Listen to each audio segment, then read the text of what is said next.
From Pacifica, this is Democracy Now! I completely understand that the state's purpose is to protect the state of Maine. I have worked in public health for many years, and that has always been my purpose as well. But we have to make decisions on science, and I am completely healthy. Showdown over Ebola. First New Jersey, now Maine. Nurse Casey Hickox vows to fight a second state over its decision to quarantine her and other healthcare workers who don't test positive for Ebola returning from West Africa. Then the Red Cross's secret disaster. The American Red Cross was nowhere to be found. So all the American Red Cross, all these people making these big salaries should be out there on the front line. And I am disappointed. And my advice to the people in Staten Island is do not donate to the American Red Cross. Let them get that money elsewhere. On the second anniversary of Superstorm Sandy, a new expose based on internal Red Cross documents finds the relief agency bungled its response to the storm by caring more about its image and reputation than providing service to those in need. Finally, is your judge for sale? Thanks to Karl Rove and Citizens United, judicial elections have been overtaken by secretive interest groups, nasty ads, and the constant hustle for campaign cash. How does that affect judicial decisions? All that and more coming up. Welcome to Democracy Now!, democracynow.org, the War and Peace Report. I'm Amy Goodman. The World Health Organization says the number of reported Ebola cases has jumped to more than 13,700, a rise of more than 30% over a 4-day period. The rise has been attributed to underreporting, but the World Health Organization also says Liberia, the country worst hit by the epidemic, may be seeing a decline in Ebola. Assistant Director General Bruce Aylward said he's cautiously optimistic. The actual number of newly reported cases is beginning to decline in Liberia, and the government is really driving a multi-pronged investigation, looking at multiple strands of evidence to try and understand, is this real? Is this a reporting phenomena, or is it even a case a care-seeking phenomena that's changing? And so far, based on the information received today, and again, most of you somewhat aware of this, it appears that the trend is real in Liberia. A nurse who was quarantined in New Jersey after returning from Sierra Leone, despite showing no signs of Ebola, has said she will defy quarantine restrictions in her home state of Maine. State officials are seeking a court order to force Casey Hickox to remain in her home, even though she's tested negative for Ebola. Speaking to NBC's Today Show, Hickox said she would go to court to fight for her freedom. I remain appalled by these home quarantine policies that have been forced upon me, even though I am in perfectly good health and feeling strong and have been this entire time completely symptom-free. I'm thankful to be out of the tent in Newark, but I found myself in yet another prison, just in a different environment. A U.S. drone strike has killed 4 people in the Pakistani village of Nargas in South Waziristan, near the border with Afghanistan. Security officials say the target was a militant compound and those killed were fighters. In Sri Lanka, 190 people remain missing after torrential rains caused a massive landslide that hit a village in a tea-growing area. At least 10 bodies have been recovered. An official told Reuters there are likely no survivors. In the West African nation of Burkina Faso, protesters have set fire to parliament to protest a possible extension of the president's rule. Parliament was set to consider changing the constitution to let President Blaise Compaoré run for re-election. He first seized power in a coup in 1987. Israel shut down the Al-Aqsa Mosque compound in the Old City of Jerusalem for the first time in 14 years following the shooting of an Israeli far-right activist. Palestinian President Mahmoud Abbas condemned the closure as a, quote, declaration of war on the Palestinian people. The site, known by Jews as the Temple Mount, houses both the mosque and the Dome of the Rock. Jamal Tawfiq, a resident of Jerusalem, said he was turned away after arriving for his morning prayers. This is a collective punishment for something we had nothing to do with. This is injustice. There's no fair government here. Justice should be the basis for governance, but there is no justice here. A problem happens with the person over there. They close the mosque here. Why is it okay to allow Jews to go pray at the Wailing Wall without any harassment, while a Palestinian is killed every day? Every day a Palestinian is killed. Every day holy olive trees are burnt and pulled out because they belong to Arab Palestinians. Why are we the ones being punished? On Wednesday night, U.S.-born activist Yehuda Glick was shot and wounded outside a conference promoting Jewish access to the Al-Aqsa site, where he and others want to build a Jewish temple. Hours later, Israeli police shot and killed a Palestinian suspect in the shooting, whom they said resisted arrest. The tensions came as the United Nations held an emergency meeting on Israel's plans to build 1,000 new settlements in occupied East Jerusalem. The settlements in an area which Palestinians seek as part of any future state are considered illegal under international law. Earlier this week, Israeli Prime Minister Benjamin Netanyahu vowed to press ahead with construction. Sweden's officially recognized the State of Palestine, becoming the first member of the European Union to do so. In a newspaper op-ed, the Swedish Minister of Foreign Affairs, Margot Wallström, called the move an important step that confirms the Palestinians' right to self-determination, adding, quote, "Some will say today's decision comes too soon. I'm afraid, rather, it is too late," she wrote. Nobel Peace Prize winner Malala Yousafzai has promised to donate $50,000 of her prize money to rebuild schools in Gaza that were damaged by this summer's Israeli offensive. After receiving the World Children's Prize in Sweden, Yousafzai said she would donate all the prize money to the UN Agency for Palestinian Refugees.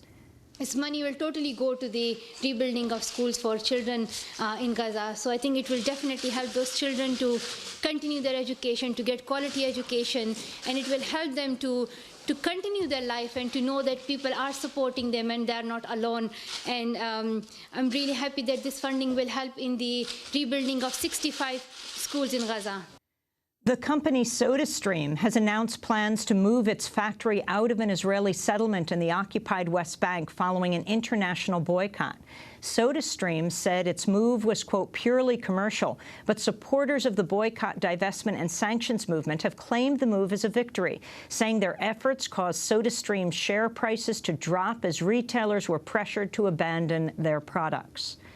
The United Nations General Assembly has voted nearly unanimously to condemn the U.S. embargo on Cuba for the 23rd year in a row. Just like last year, the vote was 188-2, with just only Israel joining the United States. 3 countries abstained: Palau, Micronesia, and the Marshall Islands. Mexican President Enrique has met with the parents of 43 students who've been missing from the state of Guerrero for more than a month after a police ambush. Authorities suspect police turned the students over to a local drug gang with close ties to the fugitive mayor of Iguala and his wife, who are accused of ordering the attack.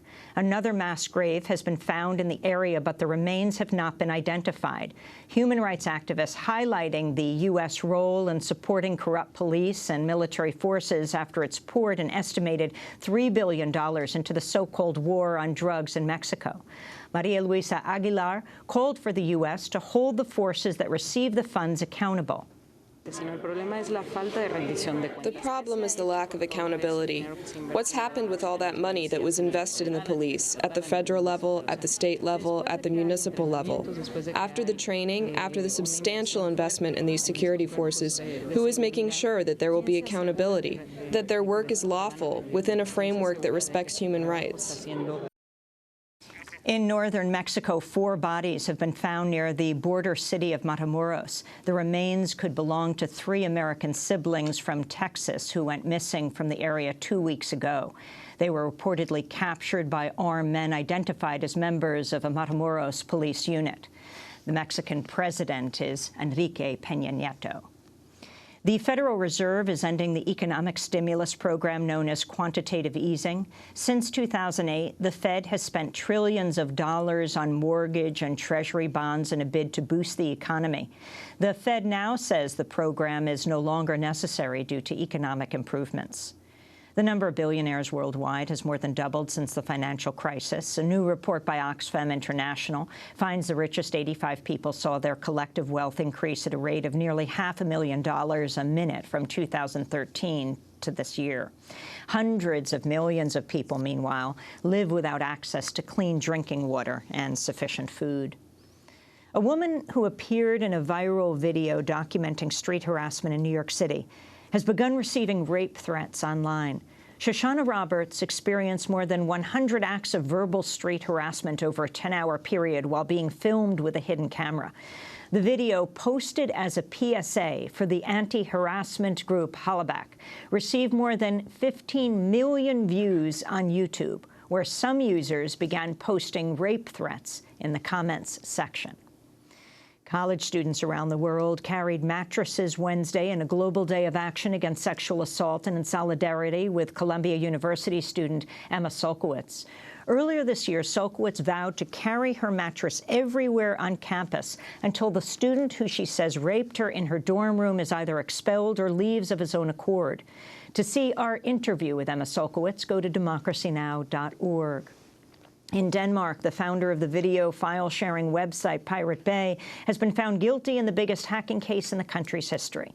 Gottfried Svartholm Varg, known as Anakota, and his Danish co-defendant were found guilty of hacking computer mainframes run by the U.S. IT firm CSC.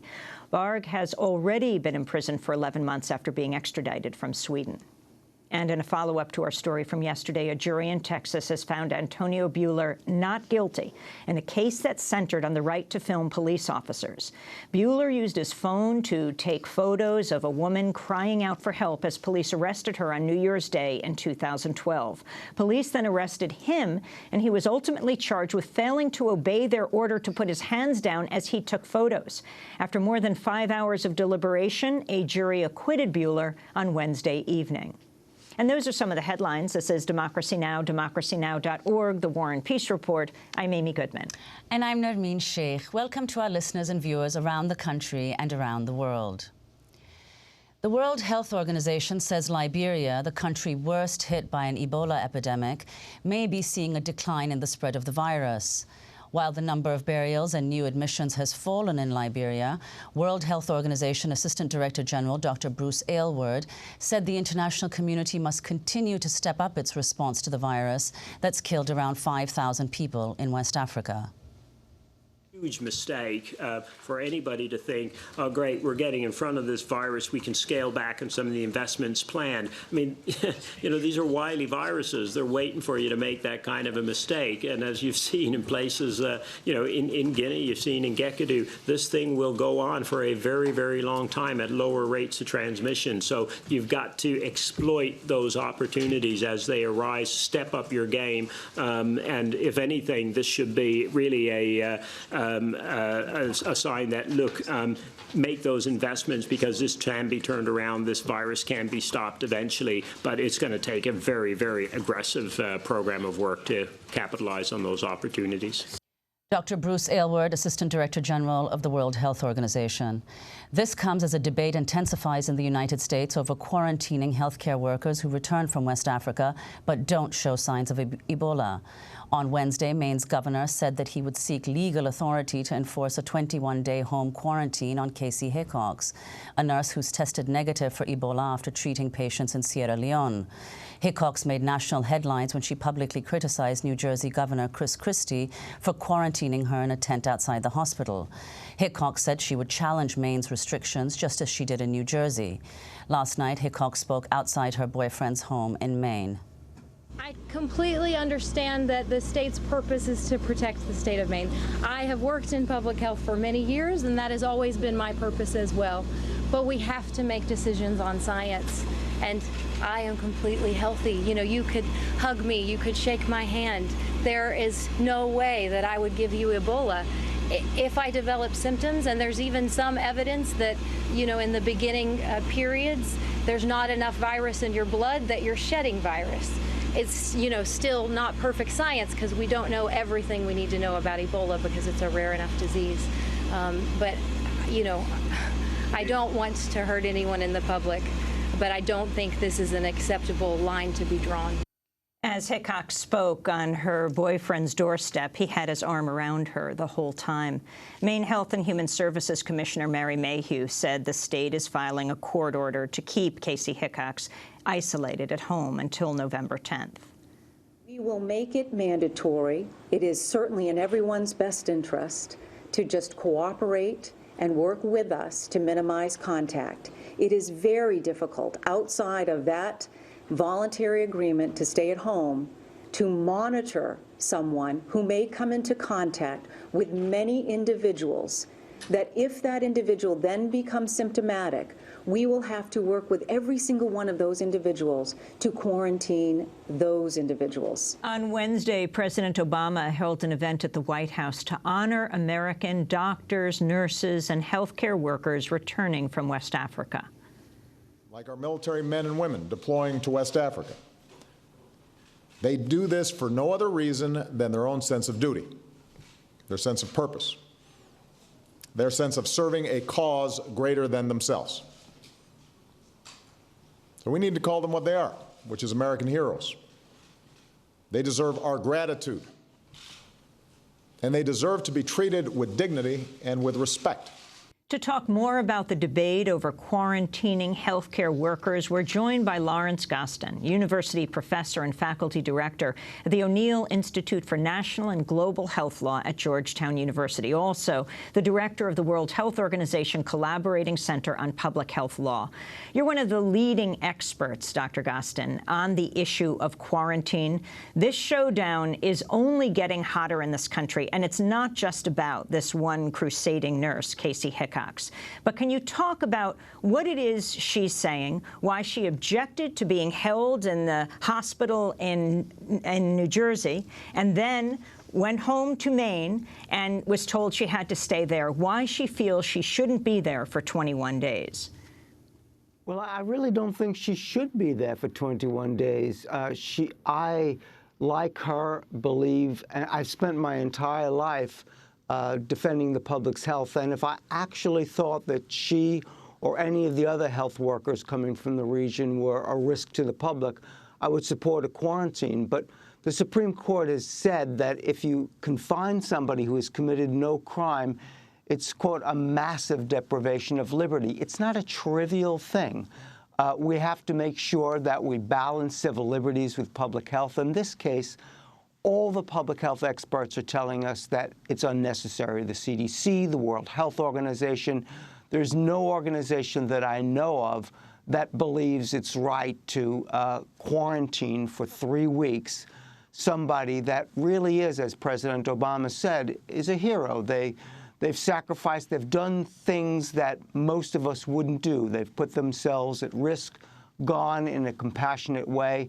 And I do think we need to treat them better than we are. This is self-defeating. We think that we're actually decreasing our risk by quarantining her, but actually we're increasing it, because if we impede people from going to the region, then the epidemic there will spin out of control, and that is where our risk lies. Well, I want to turn to comments made by NBC cameraman and Ebola survivor Ashoka Mukpo. He was asked about the mandatory quarantine being imposed on Casey Hickox. He also talked about Dr. Craig Spencer, who's being treated for Ebola in New York. He was speaking on CNN. Let's just go to a clip. She's earned the right to, have a sense of her own safety and her own risk factor to others. And I don't think that Dr. Spencer endangered anyone. My feeling is, and again, I'm not an expert. This is just my own view on the exposure that I've had to Ebola. Is I think that Governor Christie is playing politics right now. It seems to me that it's an effort to, work with public opinion rather than listen to the advice of the experts. And I just think that it's counterproductive. These are people who have gone and endangered their lives to work with people who have very limited resources and are dying in, relatively large numbers. So to make it more difficult and to treat them as if they're a potential problem as opposed to a public asset, I just think it's a shame. And I don't think it's the right way to act. That was Ebola survivor Ashoka Mukpo speaking on CNN. Lawrence Gostin, can you explain why it is people are so fearful? They've been so critical, many people, of Casey and of Dr. Craig Spencer for what they claim was endangering the lives of the public. Could you explain why that's not really been the case? You know, it really isn't the case. We know from science and epidemiology that if a person is completely symptom-free, if they haven't had any known exposure with their skin or anything else, they have no temperature, and if the health department would proactively monitor them, I'm all in favor of that. Then if they want to get in their car or if they want to have a walk on the street, they're endangering no one at all. And as I say, from a matter of law, the doctrine of quarantine requires that you have an individual assessment of significant risk, and it doesn't exist here. The CDC itself does not put her in a category that would warrant quarantine. They've guided the states in that way. They've asked the states to behave in a way that comports with science. And unfortunately, we're coming up to elections. Politicians are wanting to follow the polls. They're basing their decisions on fear rather than science. And while sometimes that might be an okay thing to do, not if you're depriving somebody of liberty, and not if you're really making a situation in West Africa worse than it is. Maine Governor LePage is one of the most conservative governors in the country, and his Health and Human Services Secretary spoke yesterday. What they didn't explain, they have police outside of the home where Casey is staying. They have not directly said what they're going to do to her if she goes outside.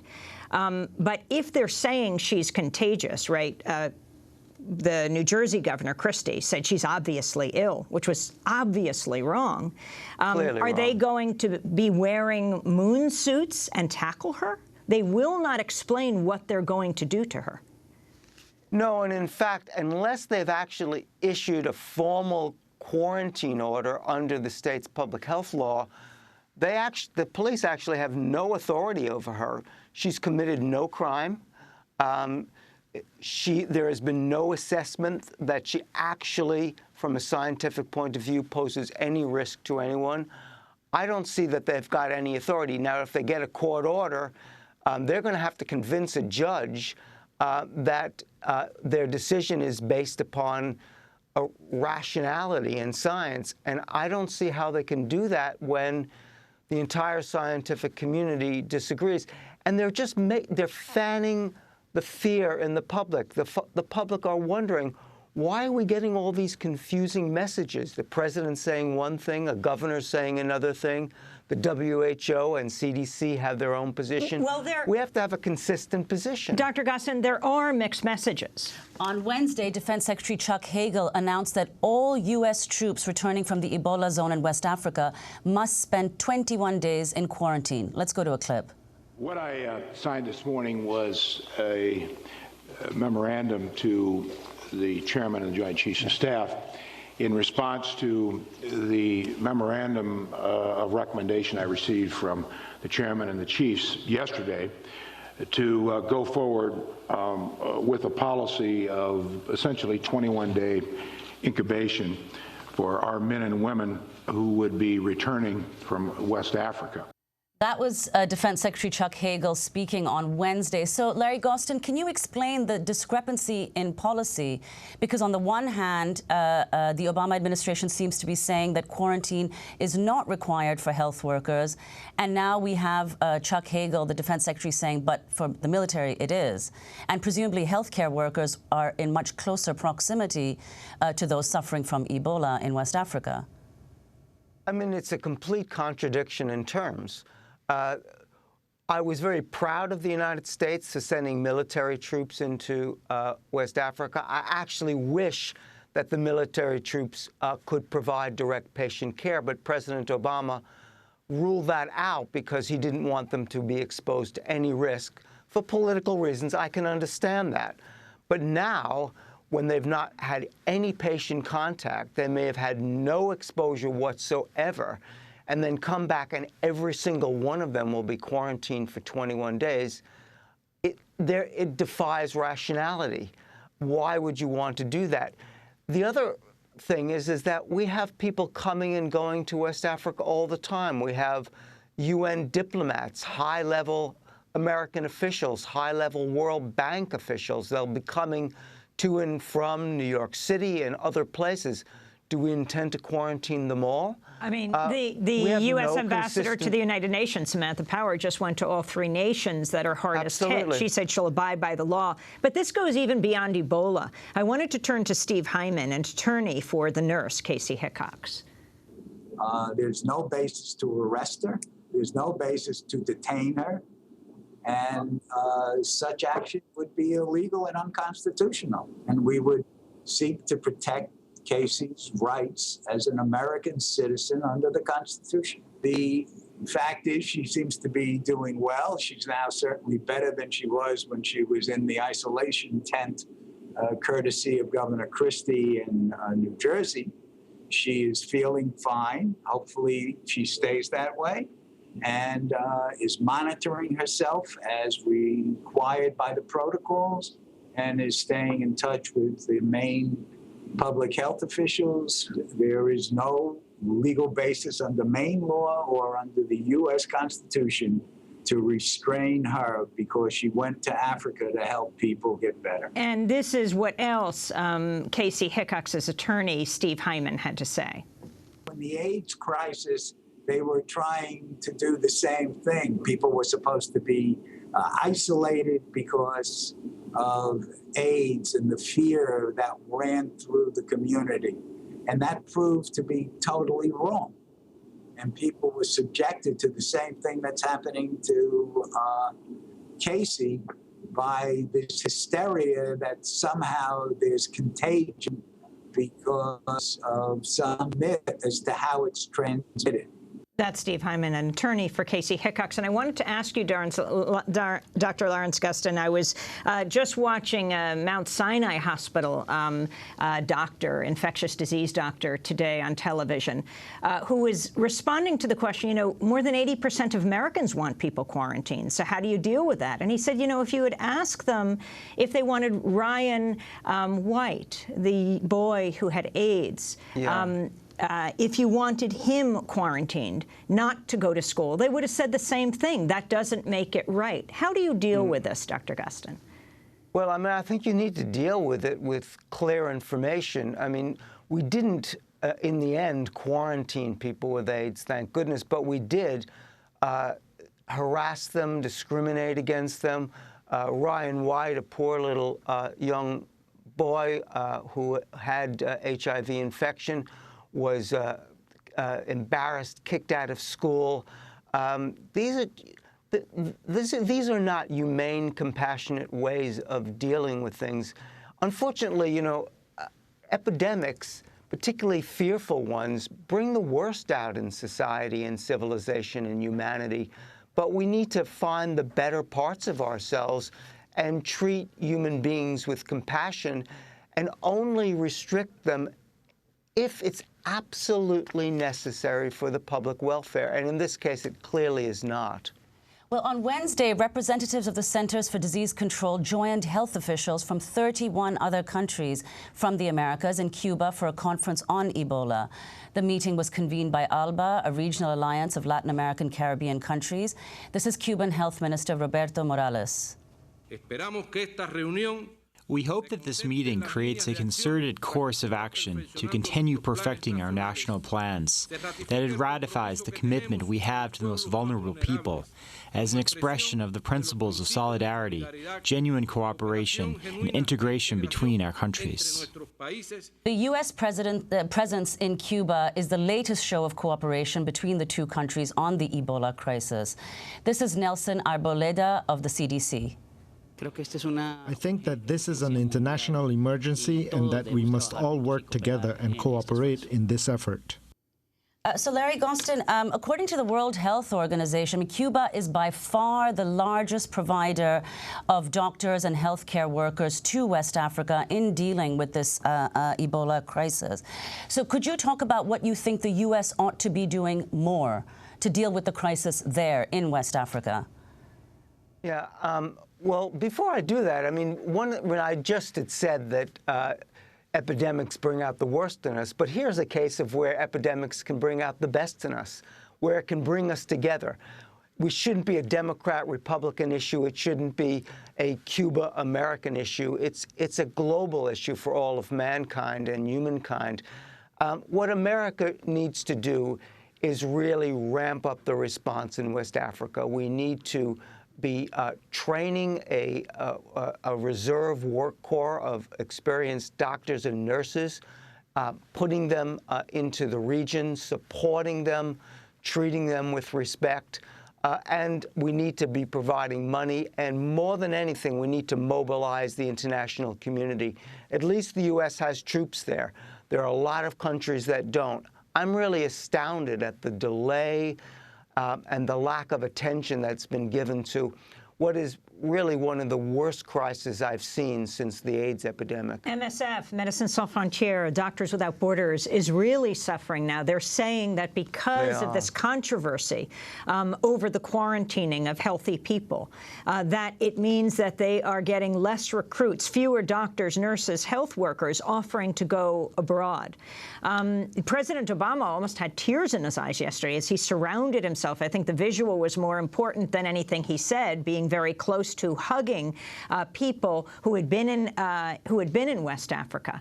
What is the single most important thing you feel needs to happen right now as the U.S. focuses on this debate over local quarantine? What's brought Liberia's infection rate down? Well, first, we have to stop being so insular and just thinking about ourselves and our own. We have a few very isolated cases in West Africa. They will have tens of thousands, maybe even hundreds of thousands of people with Ebola. So we've got to put it in perspective. And we have to really all come together as Americans and as an international community and put our focus in West Africa. If we don't, and for some reason it jumps to another populous city like Delhi or Beijing, then we could have a global catastrophe, something that would really come back to haunt us. So this is in our self-interest, but more than that, it's in our shared humanity that we really need to focus our attention, resources, human resources, and engineering to really build up hospitals, doctors, and public health systems. And we have to learn from this lesson.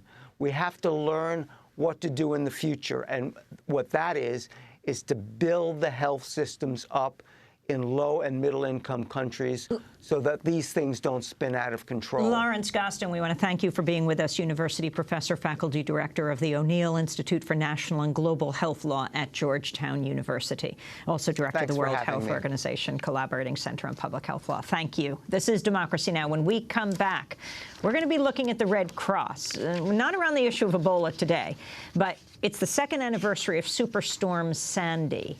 Where were they? People asked all over the East Coast. We'll look at their own internal documents to find out why they were not present. Stay with us. Ebola, Ebola, don't touch your friend, no touching, no eating something dangerous. Ebola, Ebola, don't touch your friend, no kissing, no eating something dangerous. Ebola, Ebola, don't touch your friend, no touching. No eating something dangerous. Ebola, Ebola, don't touch your friend. No kissing, no eating something. I wake up in the morning, I started yelling, people them yelling. Now what you happy? My picking what you? I say what you happy? They said I'm rabbi. They said something frisky. They think that in time, they quit to kill. I don't miscarry. Ebola, Ebola. Ebola ain't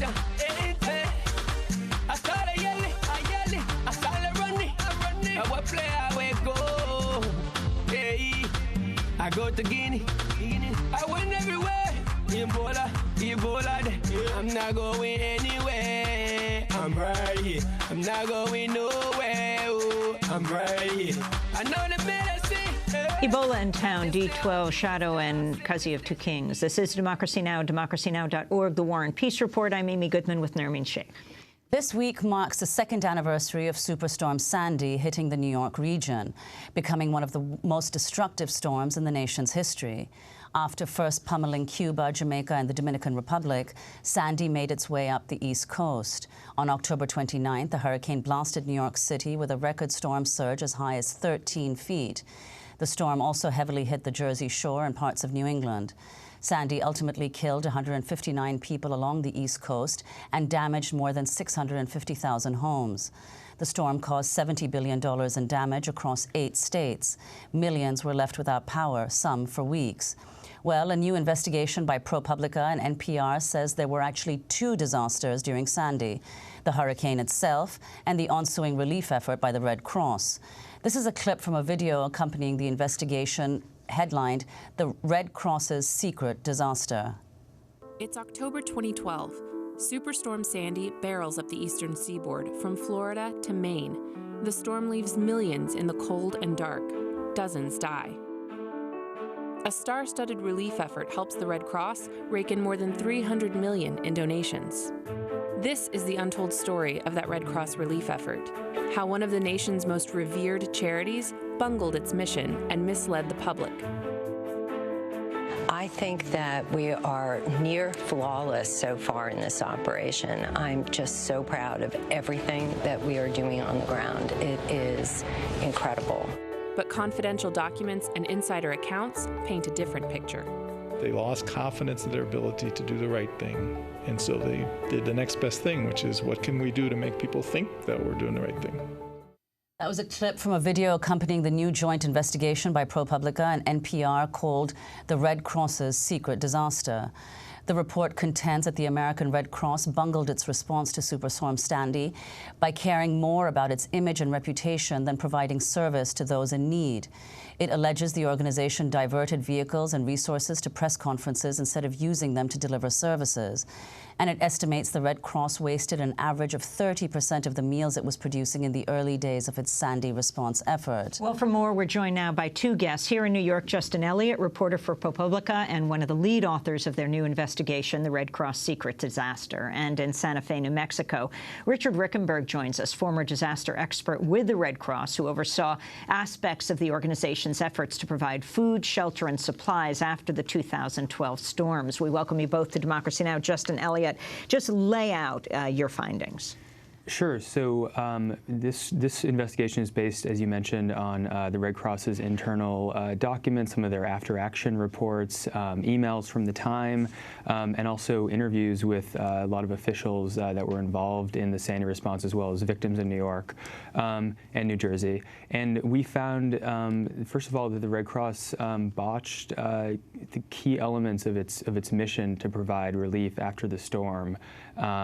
And I think most disturbingly, we found that one of the reasons for that was that the Red Cross's leadership has become so obsessed with burnishing the brand and public relations that it's actually undermined the disaster relief efforts and undermined some of the people on the ground, like Richard, who were trying to actually accomplish the mission of delivering aid. Well, could you give us an example of how it is that the Red Cross diverted resources to maintain its image or for public relations purposes rather than providing resources to those in need? Sure. So one example, after Sandy hit New York a couple of years ago, several officials, the Red Cross officials on the ground, told us that there were issues where the Red Cross's emergency response vehicles, which are sort of these van truck vehicles where there's a window and they're used to deliver food and relief items to people in affected areas, were diverted by leadership to instead be backdrops at press conferences and in photo ops. And this was done at a level that was actually hurting the relief effort. And this is not just drawn from accounts of people at the time. We also published on ProPublica a lessons learned presentation by the Red Cross where there's a slide that says hindrances to service delivery. And the first bullet point is national headquarters. And then under that it says national headquarters was diverting assets for public relations purposes. You talked about the Hurricane Isaac even before Sandy, the two of them, when Red Cross ordered 80 trucks and emergency response vehicles to leave the lot empty, drive around Mississippi to make it look like they were doing something. That's right. We've talked to multiple people who either observed or actually took part in that incident. I spoke with one of the emergency response vehicle drivers who is a volunteer, like most Red Cross workers, had driven from North Carolina to respond to Isaac, which hit the Gulf Coast a couple months before Sandy, and told me that the Red Cross effort was actually worse than the storm, and in particular there was this incident where he was told to take his emergency response vehicle out and just drive around to make it look like they were doing something. Well, yesterday, Democracy Now! Spoke with Laura Howe, Vice President of Public Relations for the American Red Cross. We asked her if the Red Cross diverted these vehicles and resources to press conferences like, you know, Heidi Klum in Staten Island to be the backdrop instead of using them to deliver services. This is how she responded. This is just patently untrue. The Red Cross didn't host any press conferences during the first months of Sandy. We participated in a limited number of press events that were hosted by other people. Most of those took place for about 15 minutes or so. And the important thing to remember is they took place in places where service delivery was already happening. So our trucks were already there, our people were already there, and there was a response happening in those locations. So we had hundreds of requests from media outlets to see our services. And part of what we have to do is inform the public about how to get help from us. And so it stands to reason that we would do that. That's Laura Howe, Vice President of Public Relations for the American Red Cross. Again, we had hoped that she would be on with our guest today, but they refused. We're also joined by Richard Rickenberg, the former disaster expert with the Red Cross, who oversaw aspects of its efforts to provide food during after the storms. Your response to the Red Cross, Richard Rickenberg? Response specifically to what Laura Howe said? Yes. I think I can understand Laura's position that public relations is important. The issue that I saw in Isaac and Sandy for the first time that I worked with the Red Cross is that public relations became more important than mass care. I'd like to paraphrase something that Bob Scheifel said, who's the senior mass care chief in the country. Is it more important to feed a person or more important to tell the world that you fed a person? And Sandy was my 26th disaster relief operation, and Isaac and Sandy were the first time that I worked with the Red Cross that I felt it was more important for the Red Cross to tell the world they fed a person than it was to feed them.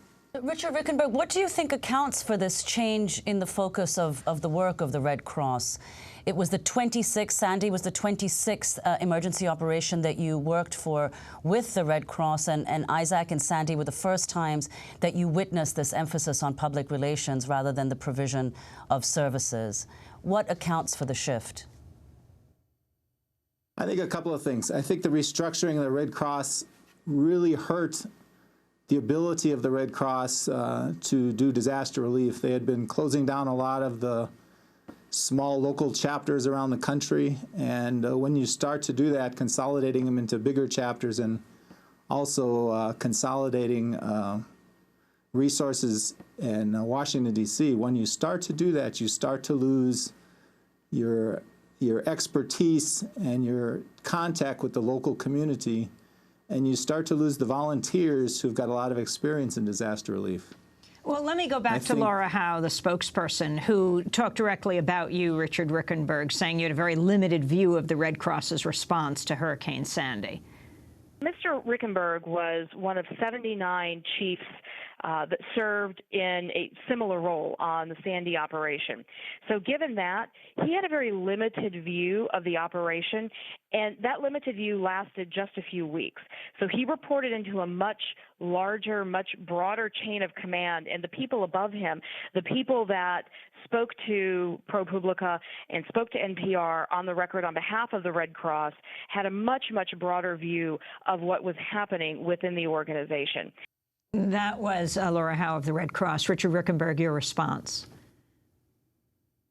Well, my response is that I was the mass care planning chief, first in Washington, D.C., and then I decided to go to New York City. As such, I was the senior mass care person at the scene. Laura's right in that I can only speak about mass care, but mass care is the bulk of what the Red Cross did, and what the bulk of what they do for the beginning of all disasters. And so the bulk of the Red Cross workers there are mass care workers, and I'm the one that was planning the mass care efforts.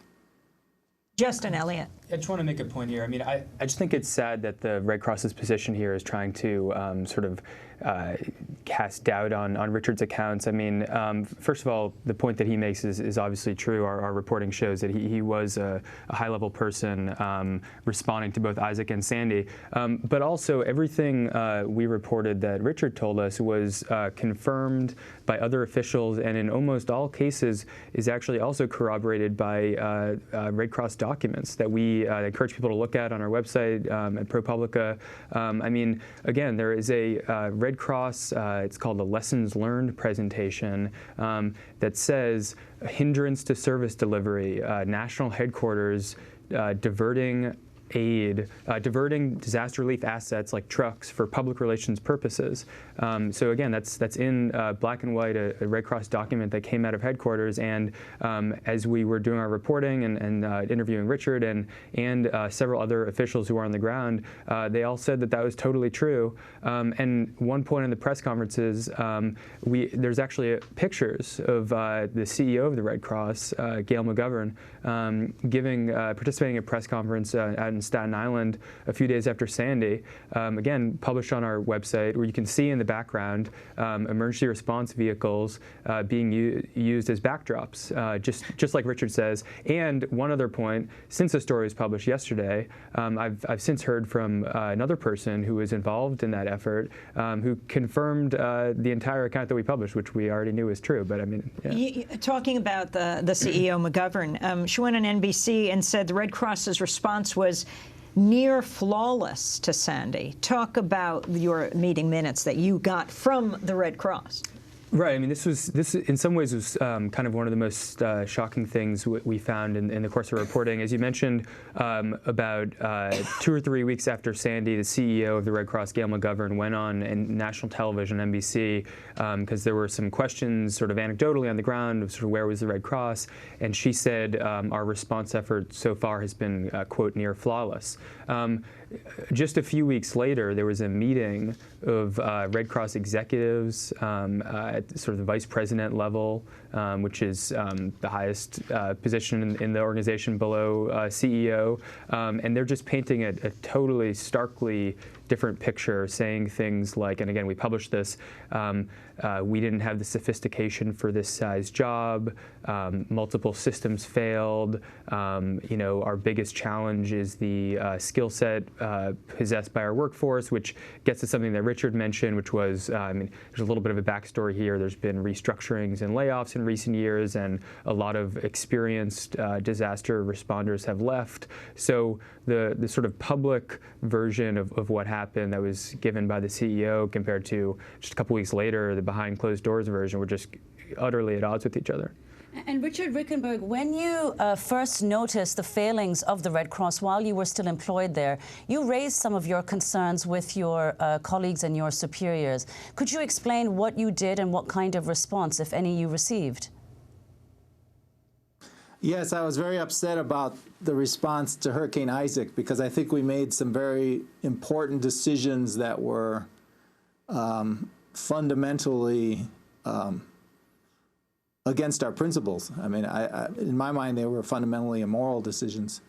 Bob Scheifel and I was with Hurricane Isaac in Florida, and then I went to Mississippi, where we really weren't prepared for a hurricane that we should have been very easily prepared for. So Bob Scheifel, who was in Louisiana, and I contacted the Vice President of the Red Cross, Trevor Riggin.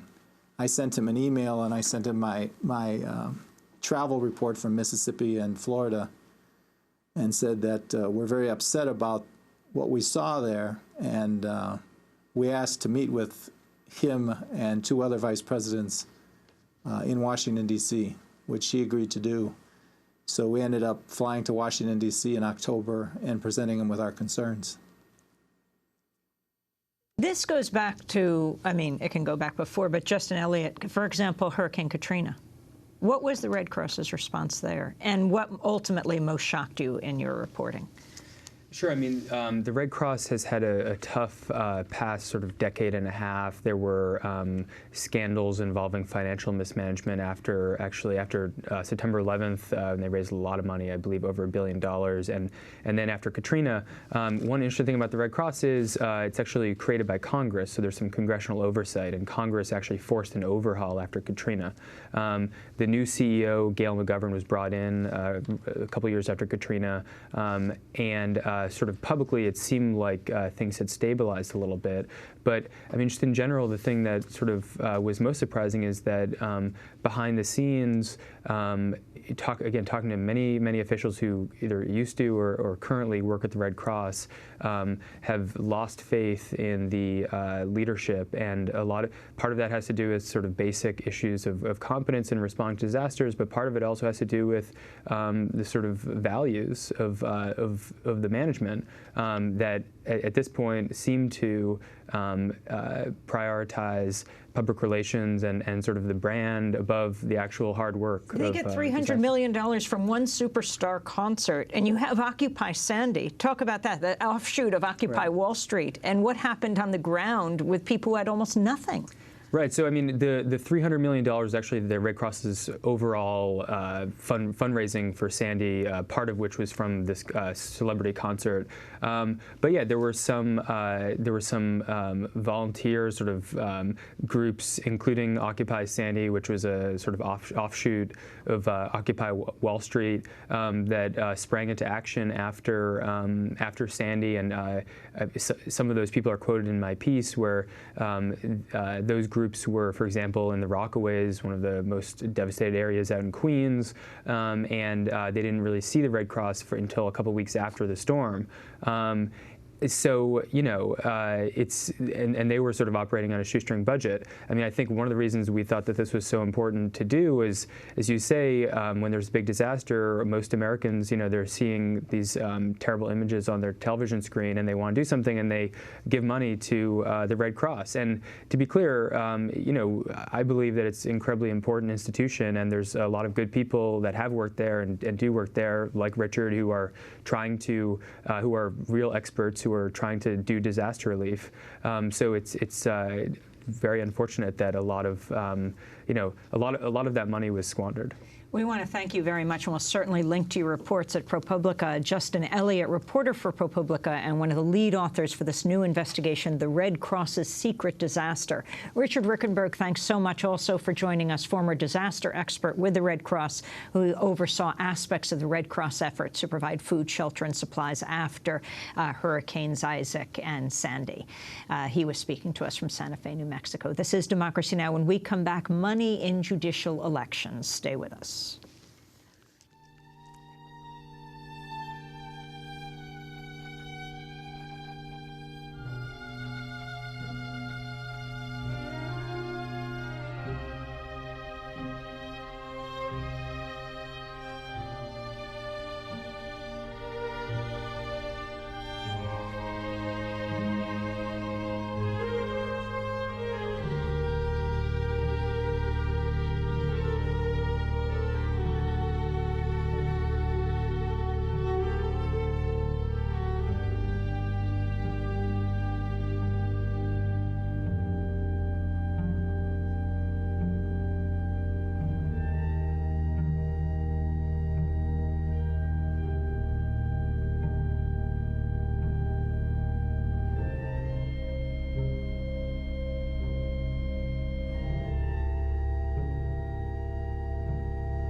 Tommaso Albinoni, Adagio in G minor. This is Democracy Now!, democracynow.org, The War and Peace Report. I'm Amy Goodman with Nermeen Sheikh. We turn now to the 2014 midterm elections, which take place Tuesday, and the increasingly outsized role played by groups that don't disclose their donors.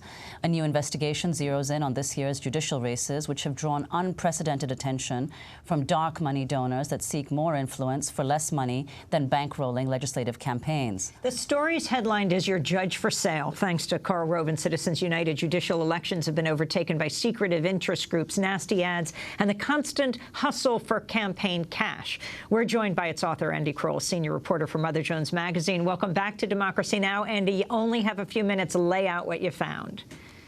Well, what we've seen is that judicial elections have become another playground for the same kind of business interests and huge spenders and anonymous donors that we're seeing in presidential races and congressional races up and down the ticket. And our judicial elections used to be a more sleepy corner of American politics. And obviously, the dynamic is different if we're electing the arbiters of the law.